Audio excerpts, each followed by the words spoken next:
تو بیزان گرامی یہ دور ہے کہ جہاں بڑے بڑے فتنے کھڑے ہوں گے. سن لیجئے گا یہ میری چند گزارش ہے. ان تمام فتنوں کے اندر ہمیں اپنے آپ کو مضبوط کرنا ہے. دنیا کے اندر ایک ٹرانزیشن ہے جہاں پہ نئی کرنسیز آئیں گی. اب ڈالر ختم ہوگا. خود یورپ امریکہ میں باتیں ہو رہی ہیں کہ نئی کرنسی, ایک نیا کوئی کرنسی انٹروڈیوس کرائی جائے, متعارف کروائی جائے. چین اور روس کی آپس میں مذاکرات چل رہے ہیں کہ ہم ایک نئی کرنسی, اب وہ کچھ کہہ رہے ہیں کہ ڈیجیٹل کرنسی ہوگی جیسے بٹ کوائن وغیرہ ہے, کچھ کہہ رہے ہیں سونے کو لے آؤ, کچھ کہتے ہیں کہ یو این یہ چین کی کرنسی, کچھ کہتے ہیں نئی کرنسی لاؤ. بے انتہا اختلافات ہیں. اب نئی کرنسیاں آئیں گی. اس دوران بڑے بڑے تحولات, تبدیلیاں دنیا میں جنگ رونما شاید ہوں. اقتصادی بحرانوں کے ساتھ ساتھ کھانے کا, گوشت کا بہت بڑا بحران آئے گا. چیزیں بہت مہنگی ہو جائیں گی. ابھی بتایا نہیں جا رہا, آپ کے میڈیا پہ تو بالکل کنٹرولڈ ہے, دنیا کے حالات بتائے ہی نہیں جاتے کہ کیا کچھ ہو رہا ہے. ہیٹی کے اندر لوگ کہتے ہیں پیسہ ہے, دکانوں پہ سامان نہیں, نہ کھانے کے لیے روٹی ہے, نہ بریڈ ہے, نہ گوشت ہے. کئی ممالک میں پیسہ ہے, کھانے کو کچھ نہیں ہے بازاروں دکانوں میں. تو ابھی پاکستان کے اندر اس وقت گندم نہیں بوئی گئی, لیکن پھر بھی پاکستان ایک زرعی ملک ہے. امریکہ کے ایک بہت بڑے ماہر اقتصاد نے جملہ کہا ہے کہ امریکہ کی 50% آبادی مر جائے گی اس کھانے کے بحران میں آئندہ چند برسوں میں. کیوں؟ کیونکہ وہ لوگ محنت نہیں کر سکتے. پاکستان کی 65% آبادی دیہاتوں میں ہے, اور باقی افراد زراعت کی وجہ سے یہاں سروائیو کریں گے, بچیں گے. میری باتیں پریشان تو نہیں کر رہی ہیں؟ میں بہت کھل کے پڑھنے والا ہوں, بہت سی باتیں کہنے والا ہوں. یہ تمام بحران آئیں گے, سیاسی, نئے ملک بنیں گے, نئے بارڈرز بنیں گے. 1923 میں خلافت عثمانیہ کو ختم کیا گیا تھا, جو ترکوں کی خلافت تھی. ترک حکومت کرتے تھے.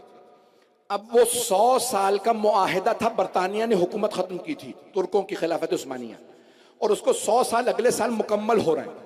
ترکی نے کہہ دیا ہمیں پورا حجاز اور پورا عرب ممالک سارے نہیں چاہیے, لیکن ہمیں مکہ مدینہ کی ایڈمنسٹریشن واپس کر دو. کیا آیا اس پہ اختلافات اور لڑائیاں نہیں ہوں گی؟ یہ تمام بحران آئیں گے, لیکن ان کی کوئی حیثیت نہیں ہے. ہمارے لیے ڈرنے کی کوئی ضرورت نہیں. ایک بہت بڑا اور بحران جو شروع ہو چکا ہے, دنیا میں برف کے تودے پگھلنے لگے. سب سے بڑا برف کا جو تودا ہے نا, وہ ہے انٹارکٹیکا میں, قطب جنوبی میں.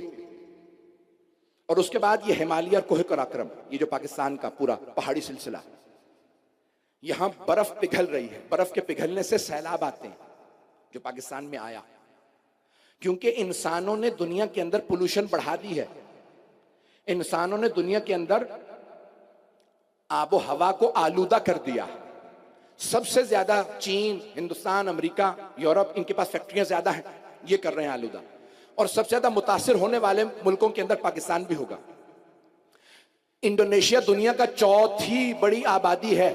انڈونیشیا مسلمانوں کی سب سے بڑی آبادی, پہلا چین, ہندوستان, امریکہ, پھر انڈونیشیا آبادی کے لحاظ سے. انڈونیشیا کا جکارتہ دارالخلافہ ہے. 2024 میں جکارتہ ختم ہو رہا ہے اور نیا کیپٹل بن گیا, جس کو تعمیر کیا جا رہا ہے. کیوں؟ کیونکہ جکارتہ پانی کے نیچے چلا جائے گا. دنیا کے بہت سے ممالک, کیوں؟ برف پگھلے گی تو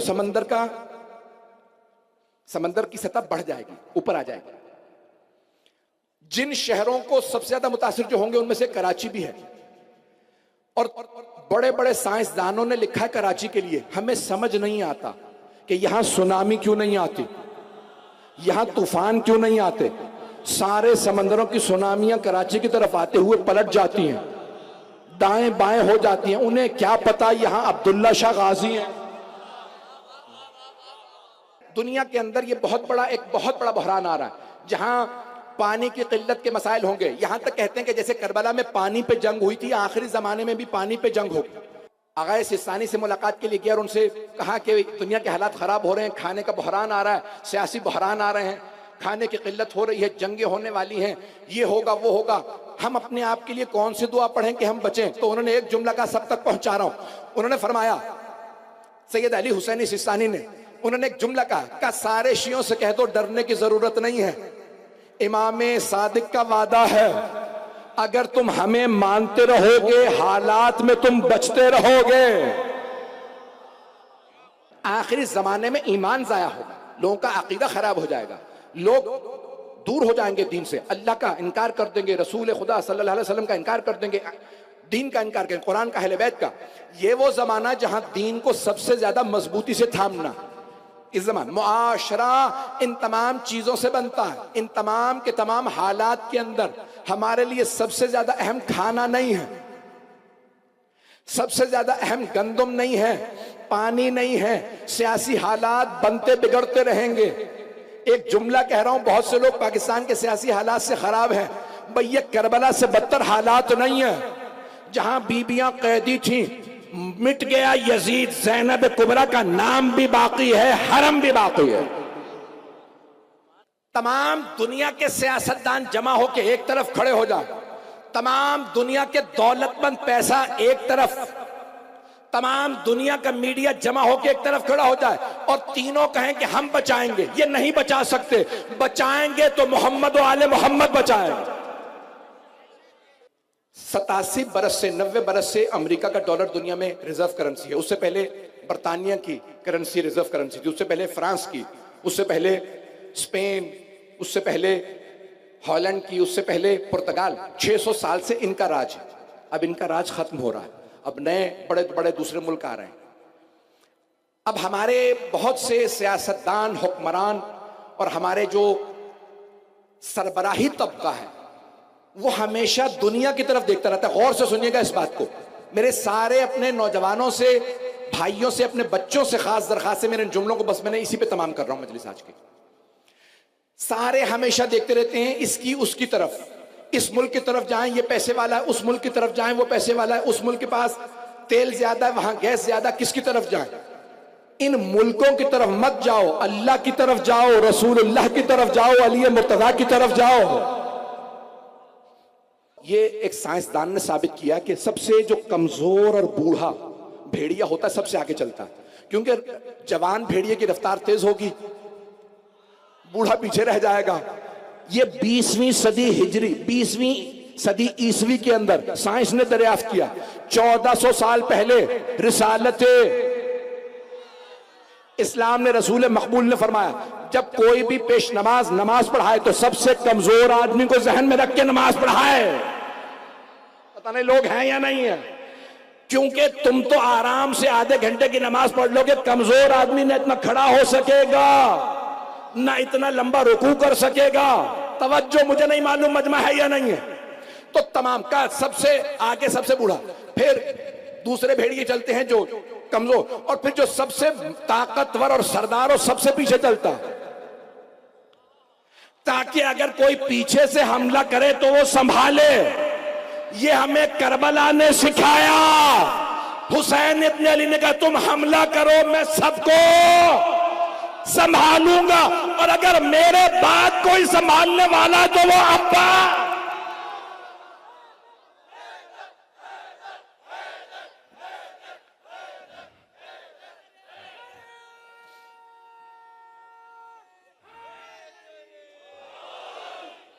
میں محبت کا آپ کے ممنون ہوں.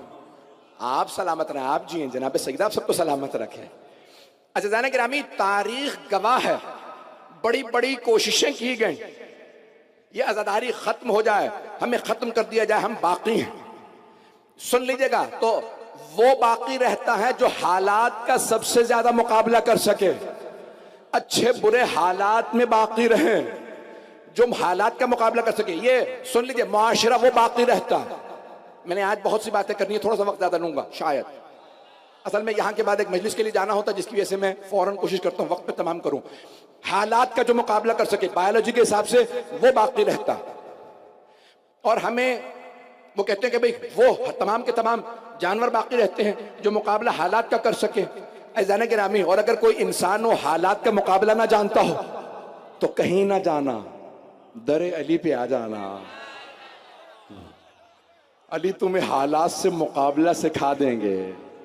بایولوجی کے مطابق سب سے طاقتور نہیں بچتا، سب سے طاقتور بعض اوقات حکمران ہوتا، بہت بڑا پہلوان ہوتا، بہت بڑا دولت مند غنی ہوتا.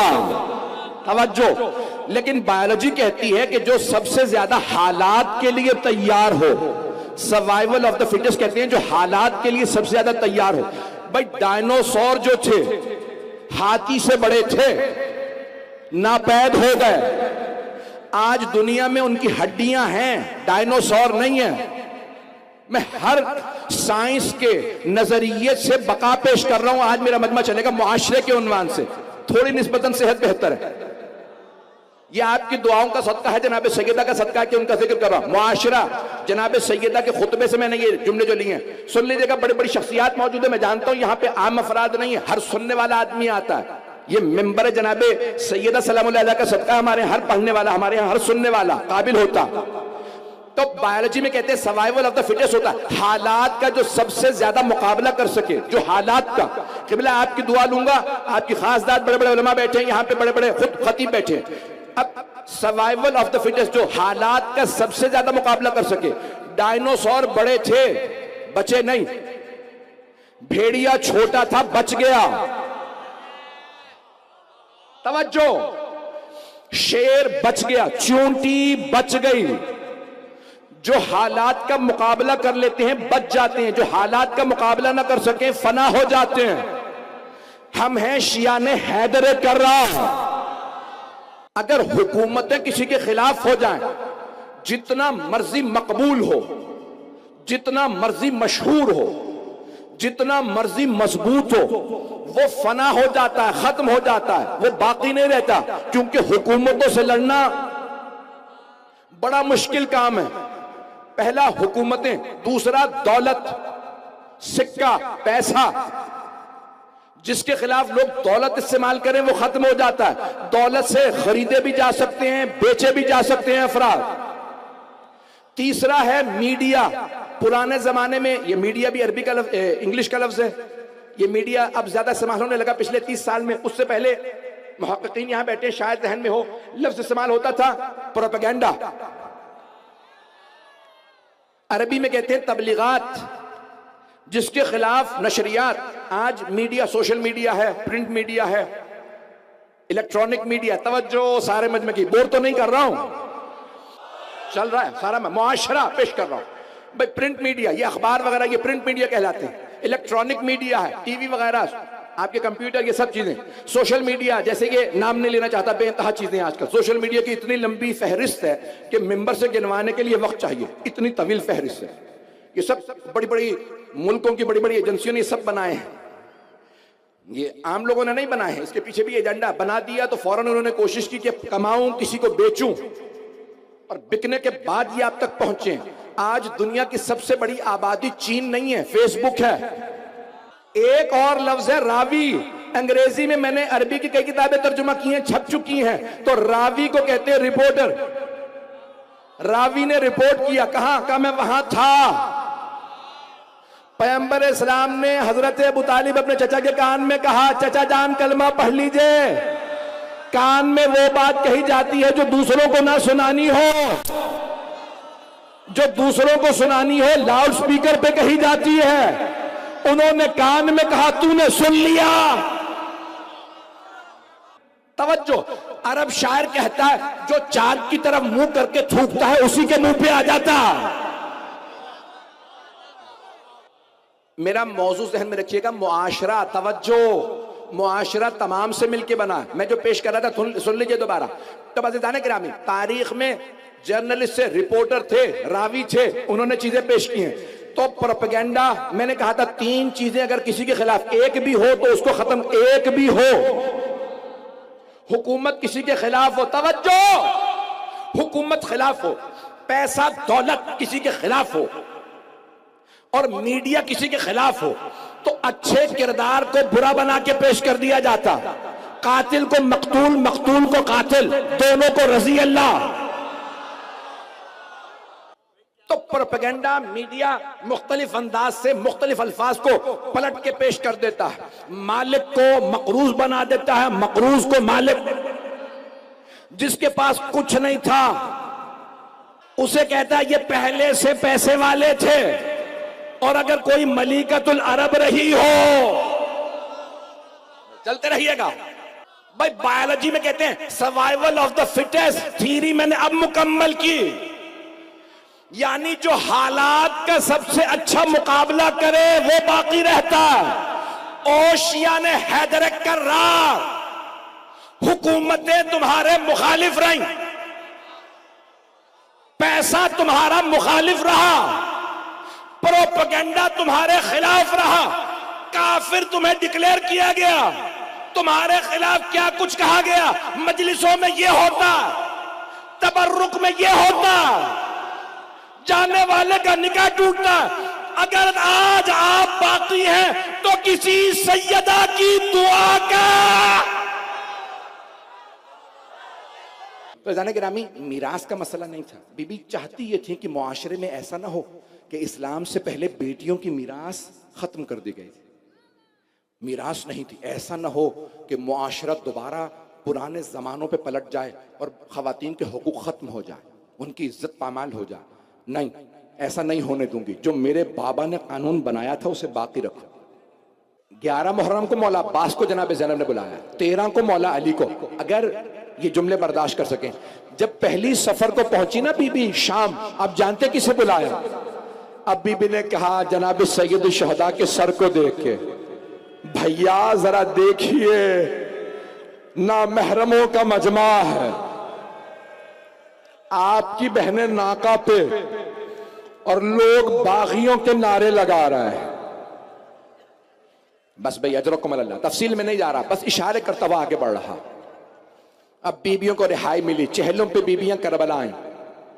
جب بیبیاں کربلا آئیں نا چہلم پہ، تو جناب زینب نے کربلا پہنچتے ہی آواز دی، اے میرے بھیا حسین، جب میں پہلے آپ سے ملنے آیا کرتی تھی آپ کھڑے ہو کے میرا استقبال کرتے تھے، بھیا میں بہت زخمی آئی ہوں، میرے پاؤں میں کانٹے ہیں، پشت پہ دروں کے نشان، اے حسین مجھے بلا لیجئے۔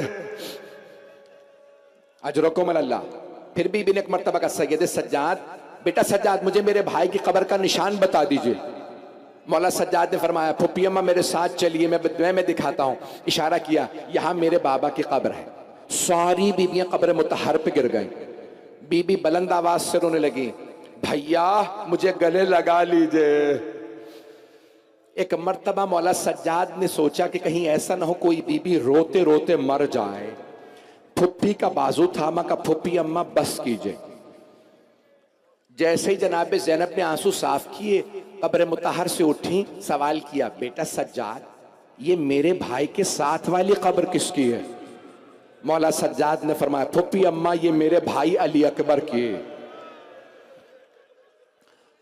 جناب زینب وہاں پہ گر گئیں، دوبارہ کہ واہ علی اکبر، ہائے علی اکبر، ہائے علی اکبر۔ پھر مولا سجاد نے روکا، پوچھا بیٹا یہ گنج شہداء میں کون کون ہے؟ مولا نے ایک ایک شہید کا نام بتایا۔ اب بی بی سے رہا نہیں گیا، کہا اے سید سجاد آپ نے ہر شہید کا نام لیا، میرے بھائی عباس کا نام نہیں لیا۔ کہا پھپھی اماں میرے چچا کی قبر فرات کے کنارے ہے۔ بس بھئی میں نے تمام کر دیا، آئیں ذرا مجھے جناب سیدہ تک لے جانا تھا مصائب کو۔ 3 دن تک 40 پہ بیبیاں چہلم پہ کربلا میں رہیں۔ اب مدینے آ گیا، میرے ساتھ چلیے ذرا کچھ دیر کے لیے مدینے۔ جب بیبیاں مدینے تشریف لائیں، مولا سجاد نے قافلے کو مدینے سے باہر روک دیا اور ایک مرتبہ کہا بشیر ابن جزلم سے، بشیر پہلے مدینے میں اعلان کر دو۔ مولا کیا اعلان کروں؟ کیا اعلان کر دو قتل الحسین بکربلا، حسین کربلا میں مارے گئے۔ کیوں ضروری تھا کوئی ہمیں اس حالت میں دیکھ کے مر نہ جائے؟ شاید کوئی چھوٹی سی بی بی باپ کے انتظار میں کھڑی ہو۔ ایک مرتبہ بشیر منبر رسول پہ کھڑے ہوئے اور بلند آواز سے اعلان کیا الا یا اہل یثرب لا مقام لکم بہا قتل الحسین بکربلا۔ مدینے والوں نے کہا یثرب والوں، جس نبی کی وجہ سے یثرب کا نام بدل کے مدینہ تو نبی کیا گیا تھا، مسلمانوں نے اس نبی کے نواسے کو مار دیا۔ اور مدینے والوں یہ شہر جینے لائق نہیں ہے، حسین مارے گئے۔ بس بھئی میں نے تمام کر دیا۔ جب اعلان ہو گیا اب سارا مدینہ مسجد نبوی میں جمع ہو گیا. مسجد نبوی کے ساتھ گھر ہے رسول خدا مولا علی کا, روضہ رسول اپنے گھر میں ہے. جیسے ہی سارے مدینے والے جمع ہوئے اور سنا نا حسین مارے گئے, سب بلند آواز سے رونے لگے. اتنے میں مولا سجاد پھپھیوں کے ساتھ روضہ رسول پہ آ گئے. جناب زینب نے ایک جملہ کہا تھا, اے سید سجاد میں پہلے گھر نہیں جاؤں گی, میں پہلے نانا کے روضے پہ جاؤں گی, میں اپنے نانا کو بتاؤں گی حسین کیسے مارے گئے. اب سب میری طرف ضرور دیکھیے گا. جیسے ہی جناب زینب آئی نا روضہ رسول پہ, تو بی بی نے دونوں ہاتھ دروازے پہ رکھے اور بلند آواز سے رو کے کہا, یا جدہ انی ناعیت الیک بولدک الحسین, نانا میں آپ کے نواسے حسین کی سنانی لائی ہوں. نانا میں 70 قدم کے فاصلے پہ کھڑی تھی جب شمر نے امامہ اتارا. نانا جب بالوں میں ہاتھ ڈالا, خنجر چلایا, میں نے برقعے کا دامن پھیلایا, رو رو کے کہا مت مارو یہ تمہارے نبی کا نواسا. نانا کسی نے میری ایک نہ سنی. نانا میں نے رو رو کے کہا میری ماں نے چکیاں پیس کے پالا تھا. مدینے والے اتنی بلند آواز سے رو رہے تھے کہ جناب زینب کی آواز نہیں آ رہی تھی, بی بی کی آواز دب گئی تھی. لوگ تھاڑے مار مار کے رو رہے تھے, ہائے حسین کو اتنی بے دردی سے مارا گیا. ارے وہ حسین جو دوش رسالت پہ سوار ہوتے تھے. مدینے والے بلند آواز سے رونے لگے. جب سب روتے روتے تھک گئے اور خاموش ہو گئے تو بی بی زینب نے ایک جملہ کہا, نانا اگر نامحرموں کا مجمع نہ ہوتا میں کلائیوں سے چادر ہٹاتی, میں بازوؤں کے نیل دکھاتی. نانا میں آپ کو بتاتی آپ کی امت نے مجھے کتنے تازیانے. اجرکم اللہ, اجرکم اللہ. میں نے کہا تھا جناب سیدہ تک لے جاؤں گا, میں نے کوشش کی مختصر کر دوں. اب جب سب چلے گئے جناب زینب کبریٰ نے فرمایا, اے سید سجاد مجھے کچھ دیر کے لیے میری ماں کی قبر پہ لے چلیے. بی بی سیدہ کی قبر مخفی ہے نا, چھپی ہوئی ہے آج تک. معلوم نہیں کون سی قبر صحیح ہے, جنت البقیع والی, گھر والی, مسجد والی. بس بھئی بی بی نے وصیت کی تھی, یا علی میری قبر کا نشان چھپا دیجئے گا, جب تک میرا بیٹا مہدی نہ آئے میری قبر کا نشان کسی کو نہ پتا چلے. ایک مرتبہ مولا سجاد نے کہا پھپھی اماں سب چلے جائیں, میں آپ کو قبر پہ لے جا, میری طرف دیکھیے گا نہیں تو آنکھیں بند کر کے چلیے گا. بڑے بڑے بزرگ علماء فرماتے ہیں مولا سجاد پھپھی کو لے گئے, پھپھی اماں میری دادی کی قبر. جناب زینب نے اپنا سامان کھولا, ایک کرتا نکالا, کرتا قبر پہ بچھایا, رو کے کہا اماں آپ کا حسین مارا گیا. قبر مبارک پہ, قبر مطہر پہ زلزلہ سا آنے لگا, قبر پہ زلزلہ سا آنے لگا. ایک مرتبہ جناب زینب نے کہا اماں برداشت نہیں ہوا آپ سے, اماں آپ نے کرتا دیکھا, میں نے لاشا پامال ہوتے. بس بھئی جناب زینب کبریٰ ماں کی قبر پہ میں ایک جملہ کہنا چاہتا ہوں جس پہ تمام کروں گا. بی بی بہت دیر تک ماں کے پاس بیٹھ کے روتے رہی. علماء کہتے ہیں ایک خاتون اپنے مصائب اپنے باپ سے چھپا لیتی ہے, بھائیوں سے چھپا لیتی ہے, شوہر سے نہیں بتائے گی, بیٹوں سے ذکر نہیں کرے گی. لیکن اگر جب ایک بی بی پریشانی سے گزری ہو نا اور ماں سے ملے تو اس سے برداشت نہیں ہوتا, اس کے آنسو خود بخود بہنے لگتے ہیں. ماں سے ملتے ہی ایک بی بی کہتی ہے اماں مجھ پہ کیا گزری. جب جناب زینب ماں سے ملی کا اماں ہمیں کوفہ و شام کے بازاروں میں